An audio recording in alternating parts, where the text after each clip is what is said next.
Sur une série de 5 défaites de rang, les Troyens, derniers du championnat, ont vu leurs concurrents prendre leur distance. Le premier non relégable est désormais à 8 points et comme chaque week-end, la première victoire de la saison est attendue pour Furlan et ses hommes face à Lille qui réalise un bien triste début d'exercice avec seulement 13 points en 13 matchs. Et c'est le pire début depuis 20 ans. Patrick Collot remplace provisoirement Hervé Renard, récemment remercié. La première occasion va être fructifiée en but pour les Lillois, avec ce centre sur le côté droit de Corchia. Une mésentente entre Bernard Denis et Martins Pereira. Yacine Benzia en profite pour ouvrir le score à moins de 10 minutes de jeu. Première réalisation de l'ancien lyonnais. Benzia profite de l'absence du meilleur buteur Sofiane Bouffal suspendu pour s'illustrer.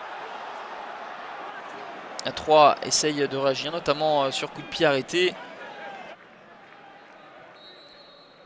Mais c'est bien Lille qui rentre à la pause avec cet avantage d'un but.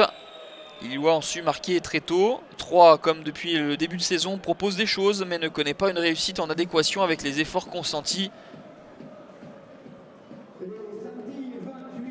Pas énormément de spectacles dans cette première période qui oppose les deux plus faibles attaques du championnat. L'Estac a marqué 6 fois et le LOSC donc 8 fois. Si l'on ajoute ce but de Yacine Benzia, le visage des Troyens va être un petit peu plus conquérant, un petit peu plus productif dans le deuxième acte avec Mamadou Dabo qui décale. La frappe ensuite est trop croisée de la part de Fabien Camus. Frappe qui est accompagnée simplement du regard par Vincent Enyama. 3 n'abdique pas, essaye de poser son jeu, essaye de poser des problèmes avec les Lillois. Un jeu à 3 en une touche de balle. C'est subtil, c'est somptueux, ça fait un but partout, 69e minute, égalisation de Corentin Jean, puis Martins Pereira, Jean, le trio gagnant pour les Troyens.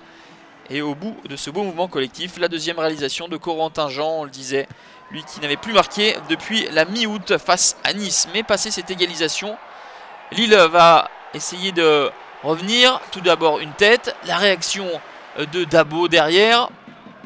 Ce match s'emballe, les deux équipes ne veulent pas en rester là et obtenir les 3 points de la victoire. Le ballon dans la surface de réparation, mal dégagé par les Lillois et c'est ensuite sauvé par Renato Sivelli sur sa ligne.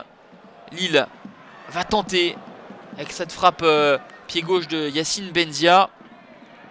Lille va même dominer, pour être très honnête, cette fin de rencontre, mais va se heurter à un excellent Paul Bernard Denis qui repousse une première tentative et quelques instants plus tard, sur cette frappe de Sébastien Corchia, le jeune et grand gardien troyen se montre décisif.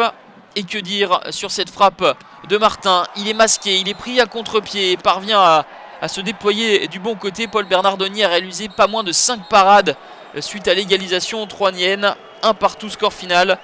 L'Estac stoppe quelque peu l'hémorragie et Lille ne gagne pas malgré le changement d'entraîneur. 3e nul d'affilée pour les Dogs qui ont une marge sur la zone rouge uniquement grâce à leur différence de but.